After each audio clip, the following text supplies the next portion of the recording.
Welcome to the podcast. It's Chris Graham. I got Scott German joining me today. You can tell my voice is still a little under the weather, even though I'm not. It's just I'm recovering from whatever I've got. Stuff going around. Scott's healthy, so we'll we'll lean on Scott here a little bit. Scott, knock on wood. Knock on wood here. Knock on wood. Yeah, there you go. We'll talk some UVA basketball, UVA football today. We're gonna start with basketball. Scott, you did some research. I joked about how in a column I wrote about this that the team's on exam break and you didn't sign up for any classes. So you had some extra time with no finals and you did some exhaustive research and you found a lot of games. And I just wrote about 3 of them, but you found a lot of games where UVA had played, some significant games in either JPJ or U Hall over the years. I narrowed it down to 3 that involved top 5 matchups, top 5 versus top 5. And what a history! I until we saw that, I didn't realize the history of games in Charlottesville between top 5 teams. Oh, yeah, there's quite a few. Yeah, I did. I had help. I had help. Google, I said, is my friend, but I also had a book that was written by former Daily Progress sports editor Gary Kramer, and don't know if it's still available. An awesome book entitled "Cavaliers," all on the history of Virginia basketball. Kind of goes up to about the second year of JPJ. So after that, I had to do a lot of Googling. But yeah, there's been some monumental matchups in that over the last, just since JPJ came into existence too. But of course, during Ralph's tenure at UVA, the one game, and I had to call a couple of people that I knew would kind of have some opinion on it or some history that had been to most of those games. And as I said, I don't know if it makes me feel old or proud, but every one of those games that I had on that list, I had attended in person, including, I believe, the 1969 game, which I would have been just a 10 or 11-year-old. That I think my dad took me to between St. John's and UVA. So I'm proud of that. And it also makes me feel a little old. But, Ralph's best, most impressive home game was not a matchup of top. I think if you ask people that were there, was not a matchup of top 5 teams. It was the Sunday, Super Bowl Sunday, in which UVA played the early game in ahead of the Super Bowl on CBS against Ohio State. It was a Super Bowl Sunday. It was also the Sunday that the Iranian hostages were freed. Yeah. Well, that had a little history in it, I guess. Because I remember I was okay. So you talked about you were 10 when that St. John's game you went to. I was 9 for that UVA Ohio State game on Super Bowl Sunday. Also, the day the hostages were freed.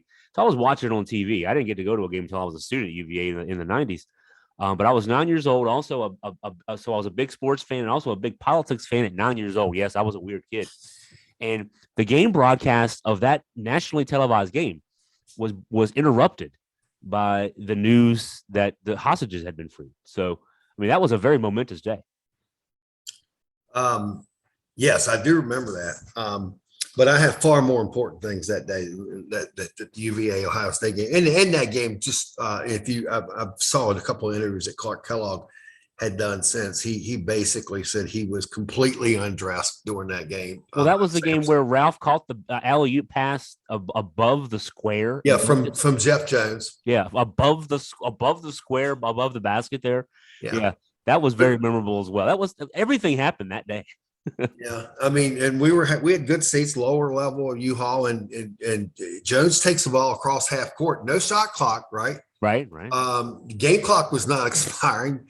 And he throws up what looks like a last second shot. And I think instantly everybody thought, oh my gosh, what is Jones doing? Shooting. And literally Ralph went above the square to get the ball and tomahawked it home. It was probably the most impressive dunk in Ralph's many dunks in University Hall. It had to be. the place was so loud that it got quiet for a second before. It was just unbelievable. But I think Ralph had about 40 in that game. He had 40 in that. That was his career high in that game. Yeah. And maybe 21 rebounds or something to that effect. I think the final score was 89-73, and that was, again, without a shot clock, without a three-point line. Yeah. So, yeah, we've been a part of a lot. Virginia's been a part of a lot of very historical games, very highly ranked games. It's a shame Houston didn't hold up there into the bargain. I'm wondering if they had, do you think the voters would have leapfrogged Purdue above us? I don't know why they did in the first place. I don't either, really, but I don't think they would have. Voters are just setting up the votings, but to the that kind of thing. They'd be setting up a game if they were doing that. But boy, I gotta say, it's still top 5. And I don't know if you saw the text I sent you, Scott. When I wrote the column, I picked, just because there were so many games you gave me that list of, including the non-conference games. I just focused on the 3 games that were top 5 versus top 5 games. Did you notice the pattern there? I didn't notice it until I started writing the column. Yeah. Somebody who played, one of the 2 teams who played in those top 5 versus top 5 games, the 3, one of those teams won the national championship that year. Yeah. So none of those billings were just between teams that just happened to get hot at the right time. Right. They were good those teams went on to have national championship seasons. Yes. Yeah, I saw that. Yes. And I saw that. And when I was looking at it, that did come to my mind. Hey, looking back on those games, those 2 teams that played, those 2 teams, one of the 2 ended up as a national champion. There was one other game on your list that they weren't both top 5 teams at the time, 2015, 2016. So it was in December of 2015, Villanova, Virginia. I think Virginia was 8, Villanova was 12, or it might have been vice versa. The final, Virginia won that one 86-75. I think we who were in the arena that night thought these are 2 Final Four teams. Turns out Virginia went to the Elite 8 that year, had the 15-point lead with 9 minutes to go on Syracuse, and did not win the game. Villanova won the national championship that year. So there was another game played of that stature. It wasn't quite top 5, but another game of that stature where a team in the gym was a national champ, and it just happened that year it was Villanova. So, yeah, there have been some big games, and we've seen that include that one. That's 3 in the last 8 years, including starting with this year, 3 in the last 7 years, and then add this year in, where a national champion played in a huge game in JPJ, and Virginia happened to be one of those. That's the interesting thing there too. But the 82 game, now you were there, Ralph versus all the guys on Carolina. The fun thing was, when I was researching the story, I was looking for a game story, if I could find one on that game. Thomas Boswell, the legendary Washington Post sports writer, had the gamer for that one. And Ralph had 18 points, 12 rebounds. Othell Wilson had 20 points. And the way he wrote it in the story, the leading scorer for North Carolina was a freshman named Mike Jordan, not Michael Jordan. Mike Jordan had 17 points for North Carolina in that one. So before he was Michael, people wanted to be like Mike. And that was Dean Smith's first national championship team. That's hard to believe too.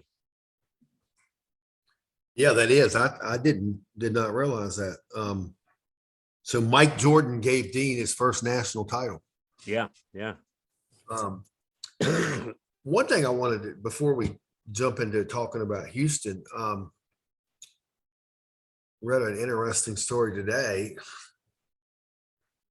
Just thinking out loud, how long do you think Jay Wright stays retired with some of these high-profile schools suddenly going to be looking for coaches? I'm talking about Texas,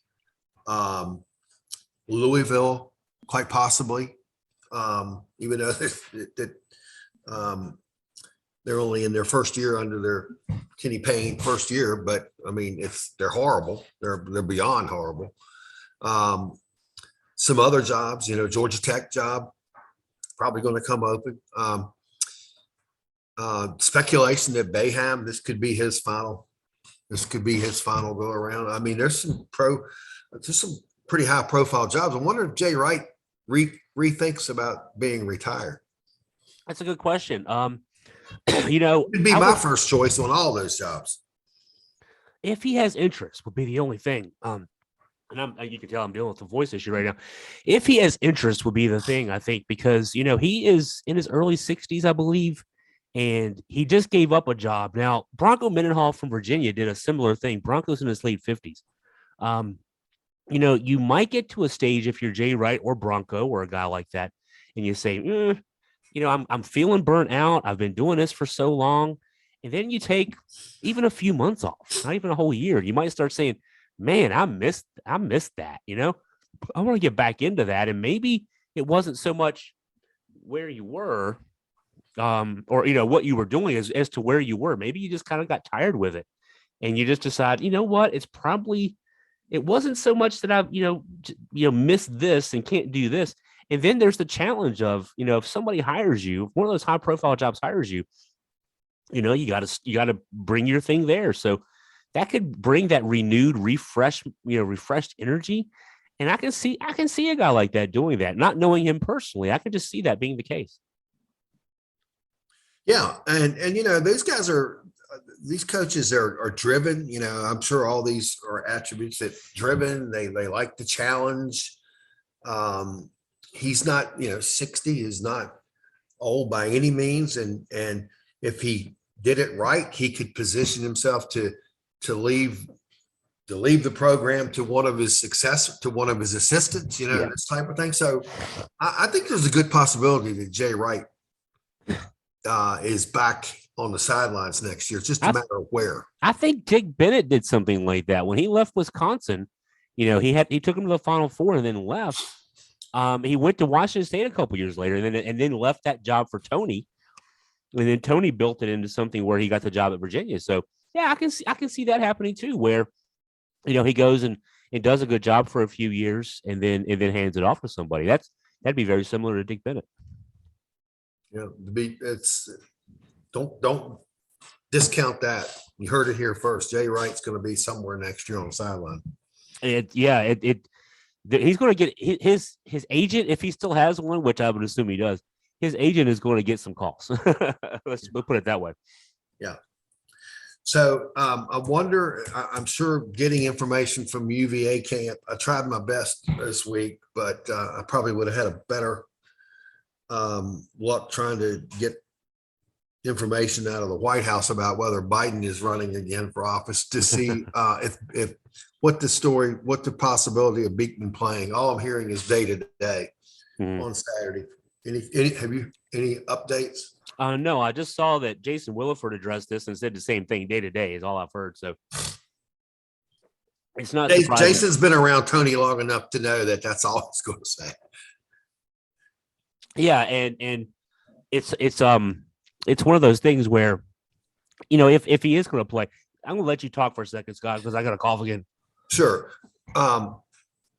You know, a lot of people say, well, it doesn't really matter if he plays. It's well, just don't rush him back. Obviously, certain, but at the same time, eventually, I don't know how those injuries heal, but eventually he's going to have to go out and play. I mean, play to some degree. I'm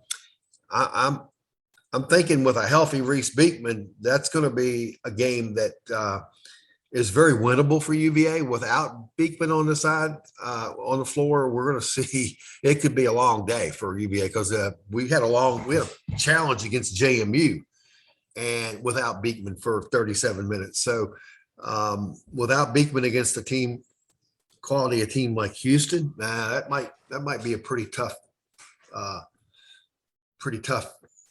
assignment to try to come up with a win there. Well, and when we saw him go down after that fast break layup against JMU, I said to you right away, he grabbed his hamstring, and I said he's done for the day.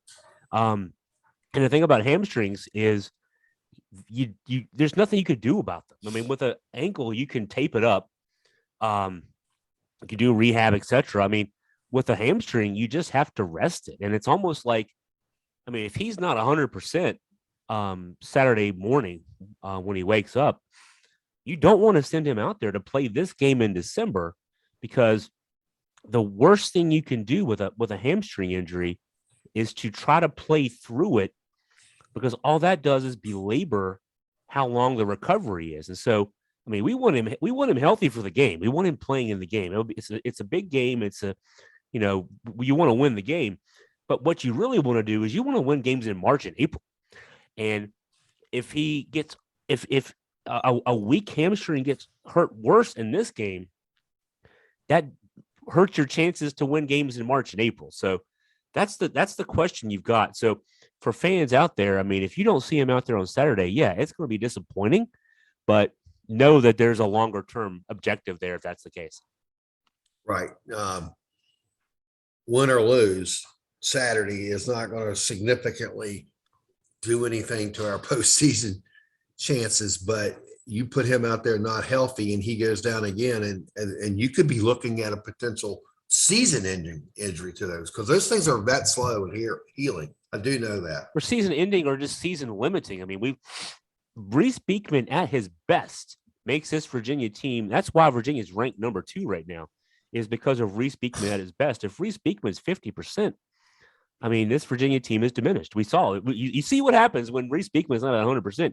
You beat a 1-win of FSU team by 5 points. You beat a JMU team that's pretty good, but you beat them by 5 points as well. So, yeah, we're hoping. We don't know. We're not trying to tell you we know anything. We're hoping he's 100%, but if he's not 100%, it depends. Then if he's, what is he, 90%? If he's 90%, he feels like he can go out there and not get hurt, great. I think also the factor that goes into this is the ankle that he hurt in the Michigan game. You wonder if there's a correlation to the fact that he hurt his ankle and then kept playing. Maybe that kind of led to the hamstring. I think there's been some indication of that from what I've seen, from what Tony has said, and I think what Jason had to say this week. So the health of the ankle can have an impact there too. So no, we need a healthy Reese for, I mean, January and February, but also into March. We want to be playing in Houston on April 3rd. And so if that's the goal, beating Houston this week is not as important as playing in Houston in the Final Four. Chris, show you the significance that the trainers and the team doctors play. I had a friend that is on I won't say position, but he's in the area of the tunnel, which is where the teams come out, or the visiting team comes out, and that's where the bench is, the examining table. Yeah. And he was close by when they brought Beekman over, when Ethan Saliva, the head trainer, brought him over. And then one of the orthopedic doctors, Dr. David Deduck, came down and looked at him. And from what I was told, Reese was like, I'm okay, right? I'm okay. I can play.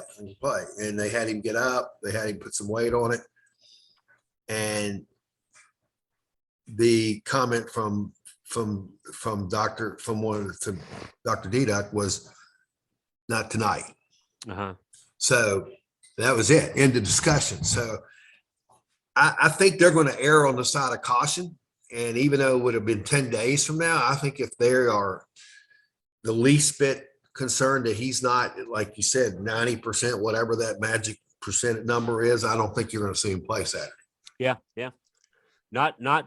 You're not just trying to win this game. You're trying to, stay healthy for the rest of the season, and hamstrings can linger. And that's in a sport like basketball, which is a constant sport. It's not, even in football, I mean, where the plays are burst of 5 seconds and you're off for 40 seconds, it can be an issue. But if you're constantly running up and down the court and he's a point guard, his game is his ability to his lateral mobility, his speed, his burst. I mean, yeah, he's not the same if he's not 100% healthy. So that's a big problem.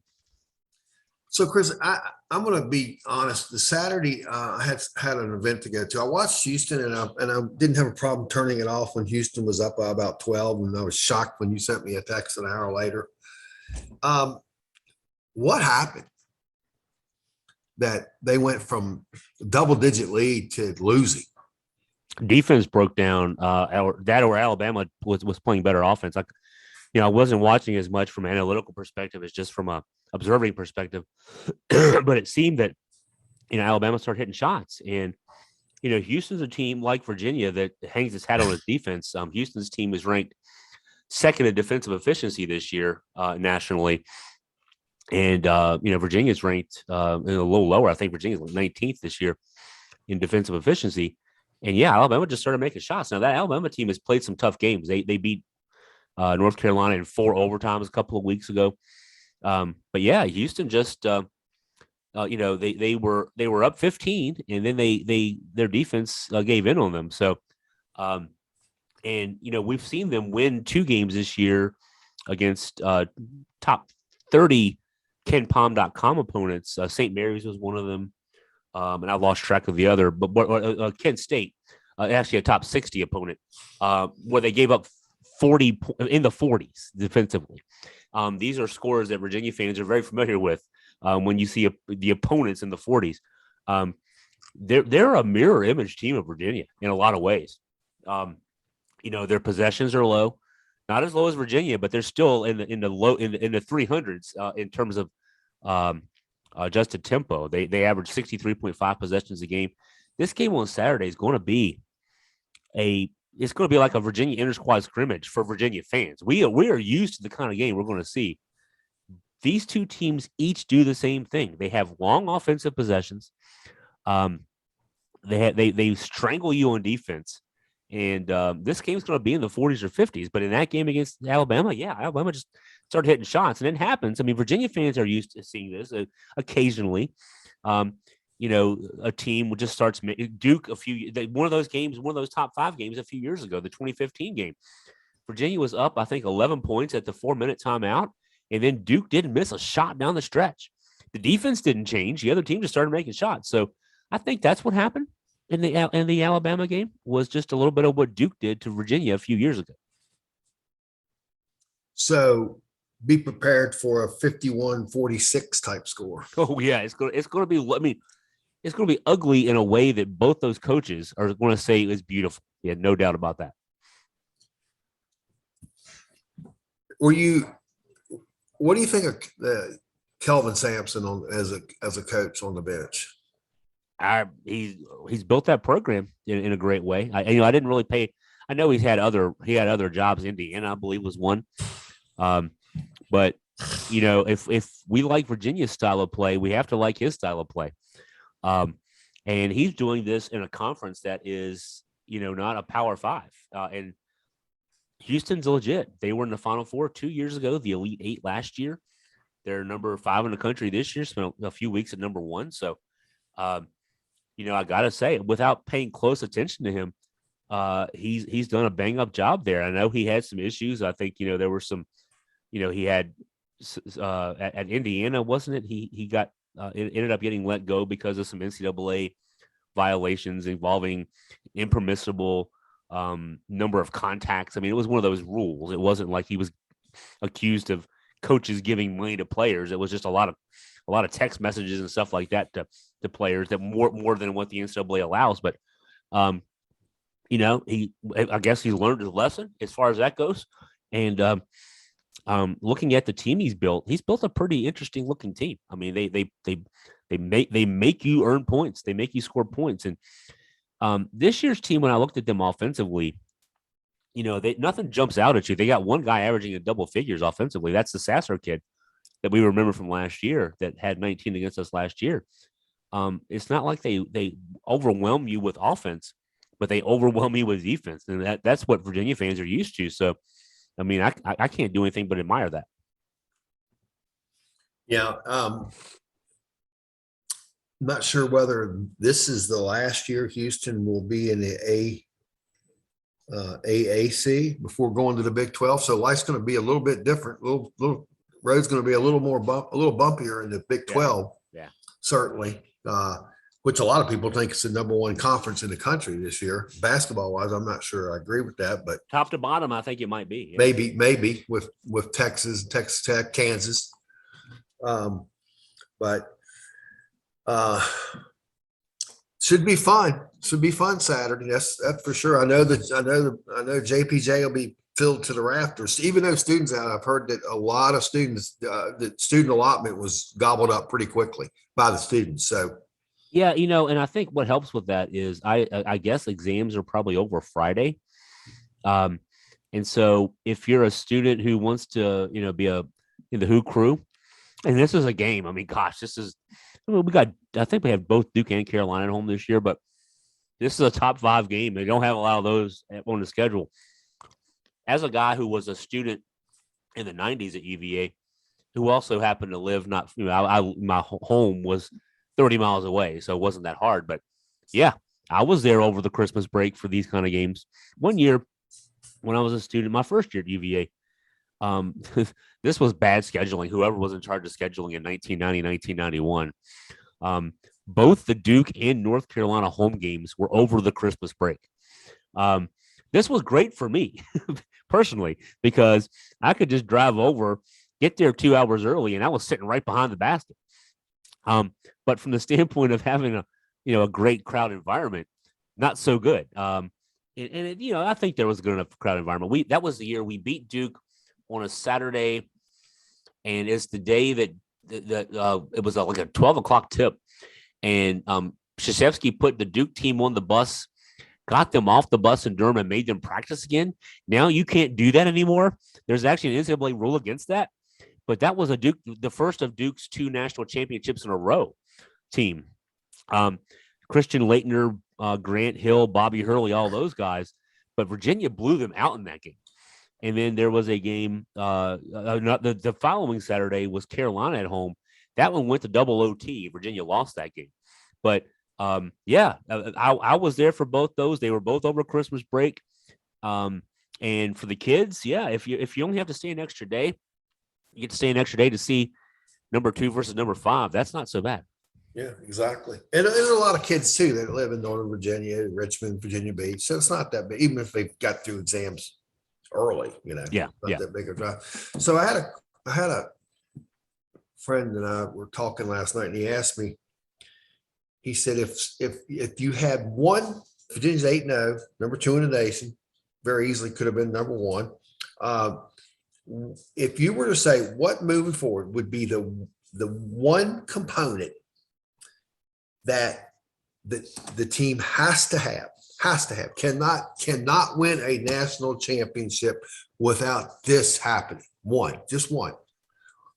What do you think it is? Reese Beekman. I think that's obvious, Beekman, but I think Reese is going to continue to play well. We've seen that. I mean, he's a proven commodity. I think, and having thought about his question and answering, I don't think Virginia can win a national championship unless you see continued development from McNeely and Dunn. And I'm talking about more contribution than what we're getting from them right now. Because I don't see how you can take 6 guys without having an 8-man rotation, and that every one of those 8 guys contributed pretty significantly. I don't know that they need to contribute more, just consistently, whatever they're doing. I mean, as long as they're not liabilities when they're on the court. I mean, I think the biggest thing is, and I think maybe the reason the voters in the national polls, who probably don't watch a lot of games, and that's why I don't really care about voting and things like that anymore. In fact, this year I'm not voting in anything, and I'm not going to vote in the future, because I know that most people don't pay close attention to what they're voting on. If you don't pay attention to Virginia closely, you look at that. Well, they had 62 against Florida State and 55 against JMU. That's the old Virginia team. Well, it's because Reese Beekman was 100%. When Reese was 100%, Virginia's offense was number 4 in the country in offensive efficiency. Tony and his staff have completely overhauled the offense, and it's built around Reese Beekman's skill set. And they're rarely running the mover blocker anymore. And it's a lot of pro style, NBA style sets, and it's very effective. And so, what I like about McNeely is that he hasn't shown it quite yet. We know he can, though, be a knockdown shooter, and that's what you need from him, because the offense, when Beekman is out there, and Kihei Clark's the other point guard, is going to create a lot of open looks for 3-point shooters. What I love about Ryan Dunn is that he is, nothing against at all Francisco Cafaro. But Cafaro has been a zero factor the last few games because of Dunn's emergence. Dunn, when he was recruited, was a 6'4" guard. He's 6'8" now. He's got a wingspan of 7 feet. These are numbers that sound an awful lot like another guy, DeAndre Hunter. And he's got the explosiveness of DeAndre Hunter, but he's still got the skills of that guard they recruited a few years ago when they first started recruiting him. And so he can play anywhere. He can run off the screens as a guard. He can play in the post. And so, you've got a better guy, nothing against Cafaro again, but when Shedrick goes out and you've got Ben Vanderplas who can play either 3, 4, or 5. You've got now Dunn who can play either 3, 4, or 5 offensively and defensively. That makes that Virginia team a lot more versatile, certainly. And I think the versatility is the key. So I think we're seeing if all we got out of those guys is what we're getting now, that'd be great because they're already eating up minutes and they're not liabilities in those minutes. Now, yes, we need to see McNeely knock down more of those open shots. And I want to see 15 minutes of Ryan Dunn, and even get more efficient on both sides. But, the key here is Reese because the offense has been completely overhauled to take advantage of his very unique abilities. And so, that's why you talked about earlier, asked the question, what about Reese in this game? We want him in this game, but we need him. Everything that has been leading us to this point from the summertime on, the trip to Italy on, has been oriented towards getting this offense to modernize. And it's all because of Reese. And so, and now Tony, you look at what he's recruiting. He's recruiting more point guards who can do things like Reese. Tony for time immemorial at Virginia recruited point guards who could play good defense, move the ball, and not make mistakes. And now now that he's got access to guys like Reese, and he wants more guys like Reese. Hey, let's get some guys out there who can do some damage at point guard. So I think Reese is a key, and then even more than McNeely, I think Dunn might be a key. If we can have him being sort of a mini DeAndre Hunter, continue having him be that way, what DeAndre was as a redshirt freshman, this team has a high ceiling. I just think I found it. I did looking at some so far this season. McNeely has played in almost 46% of available minutes. Dunn is about 27 and a half, which tells me that Tony trusts them to hold their own. That's a lot of minutes that's a rare feat for a first-year player under Tony Bennett. But, Dunn, it looks like he's coming in and he's just becoming a really good defender as well for a freshman, for someone in that Tony's defensive scheme. I've noticed he looks very comfortable being almost a shutdown defender out on the wings. I'm not saying that if they don't get better, I think they are good. I think obviously they're doing something because they're getting minutes, right? Yeah. And Cafaro is not getting minutes. So that kind of, his absence is speaking pretty much volumes as to what's going on in practice, what's going on when they're out on the floor. But those two players certainly are pivotal for us because the other thing is, Reese could get healthy, but you got 6 guys at one point in the season. Somebody's going to, you can't expect them to stay healthy every game. Somebody might go down and miss a game or two. And it looks like McNeely and Dunn are pretty versatile as where they can be on the floor. Yeah, this season's ceiling though really depends a lot, certainly on Beekman. Go down the list. Caden Shedrick, if he can stay out of foul trouble, come on, guy. That's a big problem for him is the foul trouble. He's averaging. Let's see here. I'm looking at the per 40 minutes numbers, averaging 4.9 fouls per 40 minutes. If he played 40 minutes a game, again, these are the per 40 minutes numbers, he'd be averaging 15.5 points and 8.1 rebounds a game, but he's in foul trouble so much that instead of that, he's averaging 9.1 points and 4.8 rebounds a game. What we're seeing out of him is in the minutes we're getting from him, and he's averaging 23 and a half. If we get him for 27 to 30 minutes a game, he's shooting 68.6% from the field. He's hitting threes. He's getting to the foul line. Caden is averaging 3.9 free throw attempts per game, and shooting 77.4% on those. He's blocking 2 shots a game. We just need more Caden. That's a key. Armand Franklin, after Franklin had a couple of really big games early, he's been kind of very silent lately. He's averaging 11 a game, but it'd be great to see more consistent top level games out of Franklin. Gardner has been coming on his own lately. He's more efficient, shooting 53% from the field this year. He was a little bit below 50 last year, I think 49.1% last year. And we love to see him shoot better from the line. One thing I like about this team, as opposed to the last few years' teams, even the one that had Sam Hauser and Jay Huff and Trey Murphy, 3 guys are in the NBA, or 2 guys in the NBA, one back and forth between the NBA and G League. But the 2 who are in the NBA are doing great, Murphy and Hauser. That team didn't get to the foul line very much. And this team is one of the nation's best teams at getting to the foul line. And that's because the offense changing. Right now, Virginia is 13th in the country in free throw attempts. That's not pace adjusted.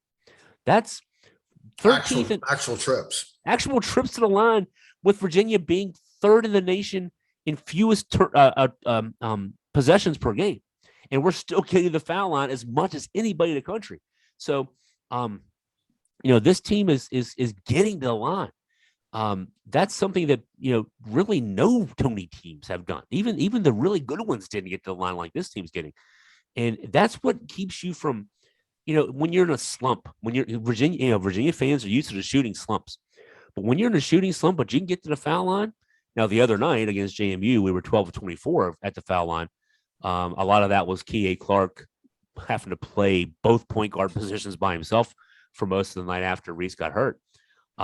He missed 5 in a row at one stretch in the second half. But if you can get to the foul line, you could that can keep you from getting into a protracted scoring slump.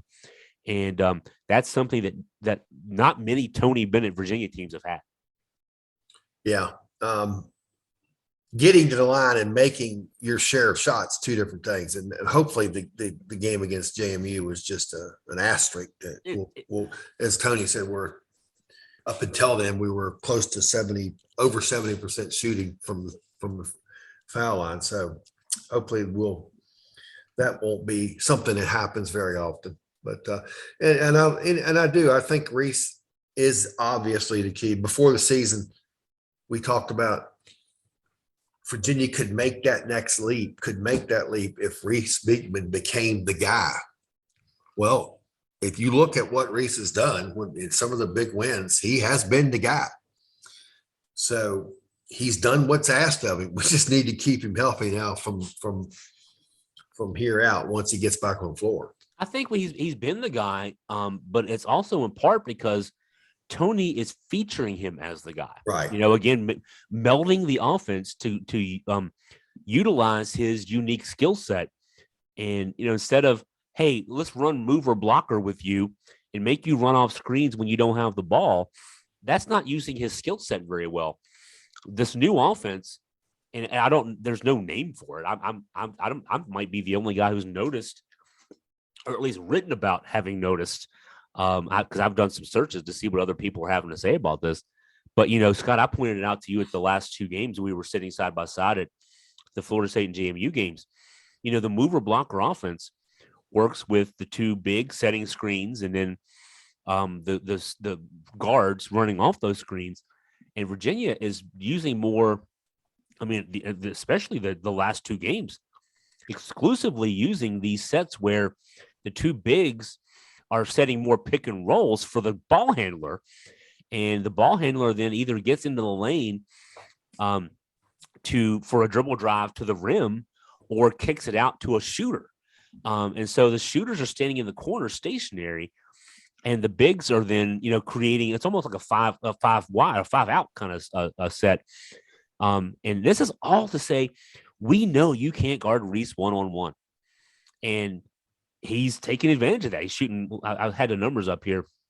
He's shooting 43.6% from the floor, 47.1% from 2, but around the rim, he's around 60% on shots at the rim, and he's getting a lot of shots at the rim. Against Michigan, he was 5 of 6 from the rim. The Baylor game, he was 4 of 6 at the rim.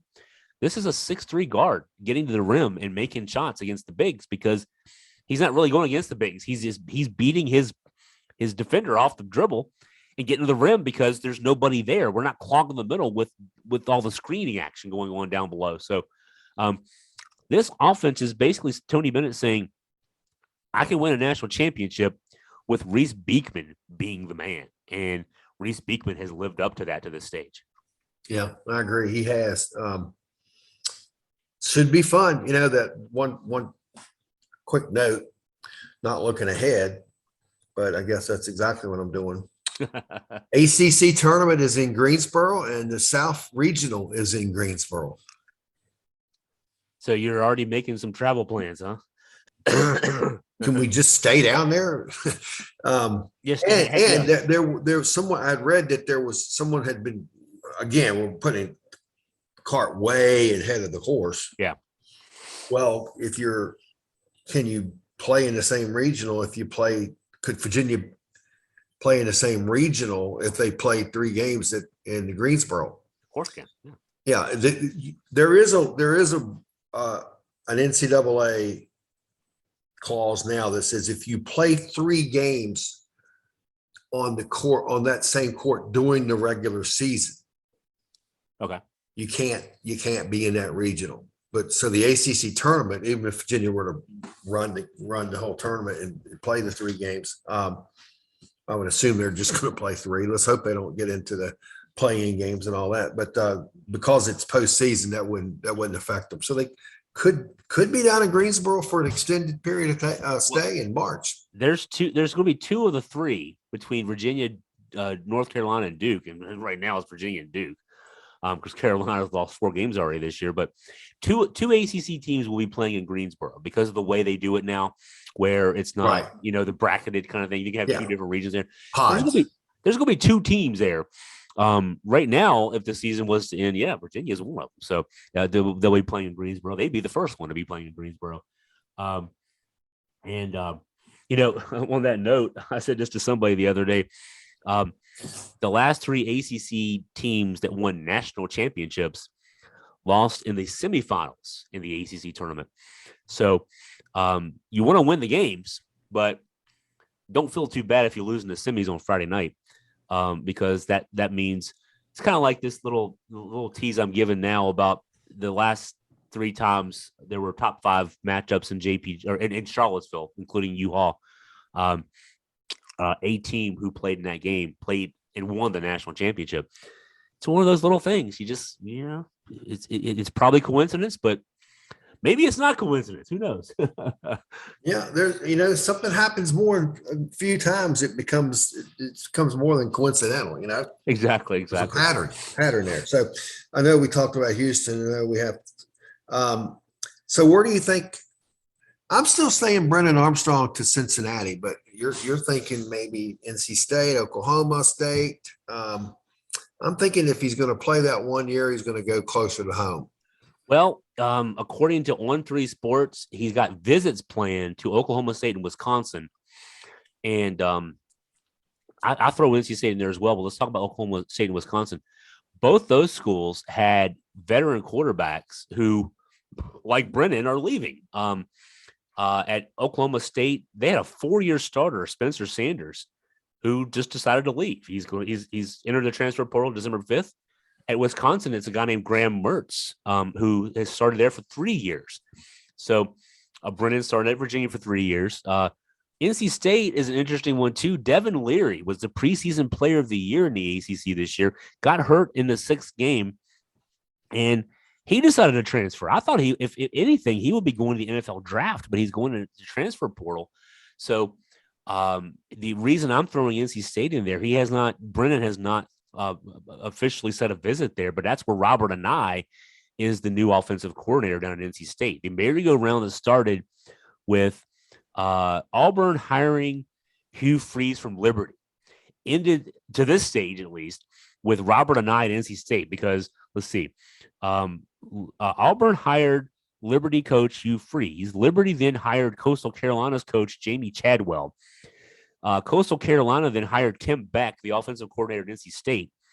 That led Robert Anae to decide to go to NC State to be the offensive coordinator. Jason Beck is now the offensive coordinator at Syracuse. And so Brennan, I mean, you know, if you're Brennan, okay, I can go run the offense at NC State for a year.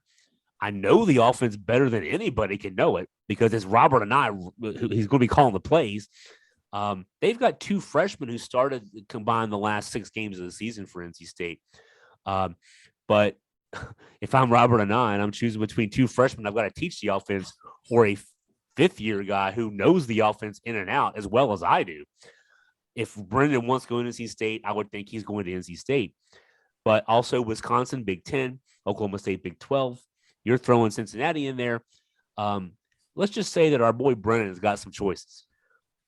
He does. He's got an opportunity to build his resume back up and show people that this was just a one-off, whatever you want to say it. It didn't fit. The new offense that Elliott ran didn't fit, whatever. So, and I wish him the best of luck. I hope he's a Heisman Trophy candidate next year, wherever he goes. And Garrett Tujague is also at NC State, the offensive line coach for Virginia. He left Virginia to go to NC State. So I guess you can say that Auburn hiring Hugh Freeze led to that as well. And then there's this news, Scott. We at Virginia, we have a quarterback job open because Brennan Armstrong's leaving, and we've got the guy from Monmouth competing for our job. This is, I don't mean to dunk on anybody here, but you know, we've been talking about the football recruiting in terms of the prep recruiting really all season long, and how Virginia is competing with the likes of MAC schools and FCS schools for our 2- and 3-star recruits that we're getting on the preps. And now to replace Brennan Armstrong, we've got the starter from Monmouth, Tony Muskett. I mean, he's a Northern Virginia guy, played at West Springfield High, and he led Monmouth to a 14-9 record as a starting quarterback there. But you know, I don't know what your opinion is, Scott, but I think God meaning no offense to Tony Muskett, he might be a quarterback next year. But if your quarterback's an FCS guy, doesn't that make your team pretty much an FCS team? Well, let me just say this. I have a friend that lives in Northern Virginia that's a huge high school football follower in that area. And he told me, now this is some very deep, some very serious intel, that Muskett has a rifle for an arm. So the name doesn't belie, the name belies what he really has.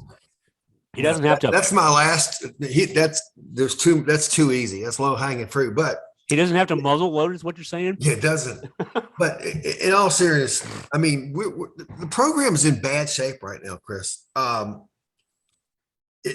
What alarms me more than anything is that Coach Elliott did not get any bounce at all from that many programs do from a new coach coming from Clemson. You know, and that the transfers that we're getting are generally, we're the only Power 5 offers they're getting. Yeah, it's worse than our high school recruiting. Yeah, which if you dig a little deeper, that's alarming, because you got to feel like they've had a chance to. Those players are in college. They know the inner workings. And that's all we're getting is FCSs, and we're not getting James Madison type when James Madison was an FCS team. We're getting Monmouth type players. Well, like William Mary, Mike London's new school was in the division, the FCS playoffs with an 11-1 record. We're not getting those guys. We're getting guys who didn't even make the playoffs in FCS, right? Exactly. So it's really disturbing, and that's got to change quick, or we're going to be right back into looking for a new coach within a year. I mean, you look at the profile, how much whatever buyout he has remaining, because it could be an historically bad year for Virginia football, and Virginia football has had some historically bad years. You go back into the 70s, yeah, and 60s and 70s, yeah. That's what we're staring at. And, we've written the book many times on historically bad years. Yeah, and to think none of it had to be. It did not have to be, and we can talk about what did or didn't happen with Carla Williams and Bronco Mendenhall. We can talk about maybe Tony Elliott wasn't the greatest hire. We can talk about, well, if he'd only not been such a bull about installing his offense with players that weren't comfortable in that. We can talk about that for days. And the fact is next year we're going to be hard pressed to get a couple of wins. Yeah, that's right. And I don't see a path that can lead to anything other than another coaching change in a couple of years, if not sooner. Yeah, Virginia's losing Finchell Cypress, the top cornerback. You're losing Nick Jackson, one of the ACC's best middle linebackers. These are guys like Nick Jackson. I remember talking with him. We lost Weeks. Yeah, of course. Yeah. I just saw something earlier today that he went to LSU. Oh, you mean Wes Weeks? He left last year for Dontavian Wicks. Yes. He left. He trained. I thought he declared for the NFL draft. Okay, that's right. Yeah. I'm looking at last year. Weeks, of course, the center that we lost to Michigan. It was the name. Wasn't he? He was top center in the country. Remington Trophy and Outland Trophy winner. Yeah. Haskins to USC. I mean, my gosh, Tony. Well, he has admitted it. He didn't do a good enough job of recruiting those guys. What he hasn't admitted is he didn't do a good enough job reading the room and realizing that we can win games now with an offense that maybe he wasn't comfortable with. But look at Tony Bennett. We just spent a half hour or more talking about how Tony Bennett completely overhauled his offense to feature the talents of the team that he has. Reese Beekman, and they're not running the mover blocker that he inherited from his dad. This year, they're running a completely different offense because it makes the team better. Tony Elliott inherited a team that they were the third in the country in total offense last year. And he wanted to put his imprint on it. And because he put his imprint on it, they finished 103rd this year in total offense. And now everybody's leaving that could have changed things for the better next year. And you look at where the recruits are coming from. They're coming from, not only did we get, and again, I don't mean to diminish the young man, but he's Monmouth's quarterback. The big offensive line recruit that we got off the transfer portals from Division II, don't mean to diminish him, but he's a D2 offensive lineman. When your players are that level players, that's how you're going to play. These guys, the coaching staff we have now has not proven the ability to coach players to play a system effectively because damn it, they had the third best offense coming handed to them, and they turned it into the 103rd best offense. What are they going to do with guys who don't have that same level of talent that they inherited from last year? It's not looking good, Scott. I totally agree with you. Yeah, the old saying, if it ain't broke, don't fix it. Well, that was very much applied to Coach Elliott. If it wasn't broke. Now, next year it's going to be broken. He had every right to fix it next year with his players, but it's going to get ugly. I don't know how. I'm still trying to figure out how we can get out of playing Tennessee that opening game down in Nashville. Well, we'd have to then start getting out of ACC games too. So eventually, you got to play somebody. Yeah. I think if we play an FCS schedule next year, we might not do so well, to be honest. But now there again, there's a chance for him to take a team that's not going to be very well. We're not going to get a lot of respect. There's an opportunity there for him to coach these players up, make them better. So there is there is a path, and that's a pretty tough challenge to make Division FCS players that weren't recruited out of high school, Division II players that weren't recruited out of high school to play Division I football at FBS level football. Boy, I tell you what, if he does that, if he's able to pull that one off, then more power to him. And then that's not even accounting for the mental anguish that the whole program's still in right now, given what happened November 13th. And ticket sales.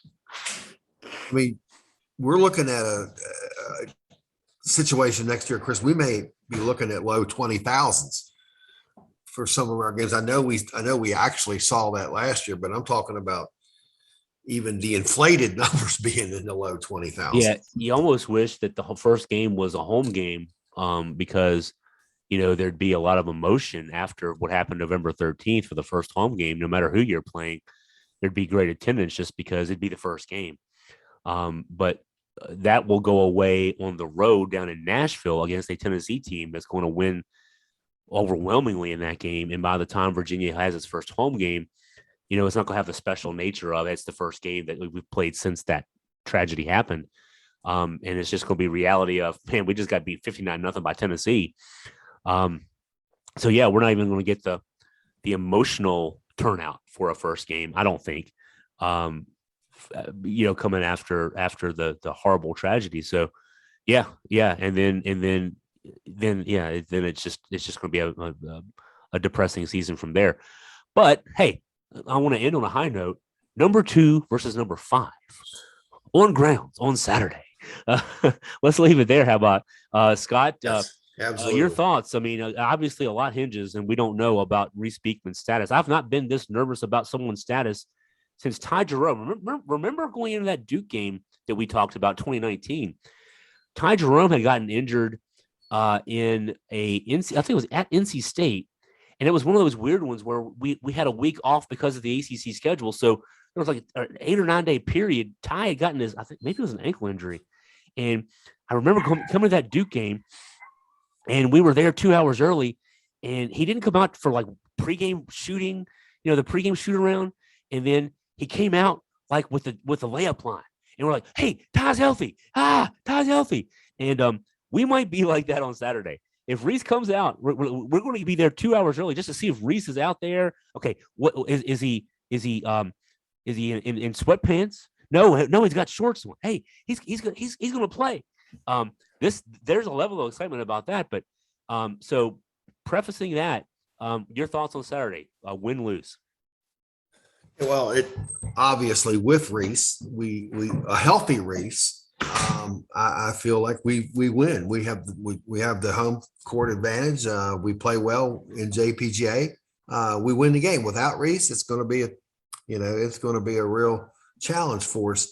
But you've got to look at the big picture. If Reese is not on the floor, then that's because our medical staff deems that he's not 100% or not 90%, whatever that number is, ready to play. And if you think how important that is, as important as a marquee matchup like Houston, Chris, we play at Miami Tuesday night. That's right. So if it means a healthy Reese, 100% for Miami, if it means he sets out of the Houston game, I'll vote for him setting out the Houston game. It's a conference game, right? So you're playing for conference standings there. So no doubt about that. That's a great point to point that out.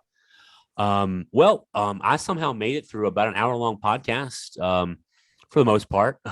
I did one time when I was talking swallow whole one of my cough lozenges, so that's interesting. You didn't notice that, but thanks to Scott for being with me here, and thanks to you guys for listening as well. And look for more pregame coverage on AugustaFreePress.com from both Scott and I. If you have any questions, anything you want us to address on a future podcast or on the website, email me at chris@AugustaFreePress.com.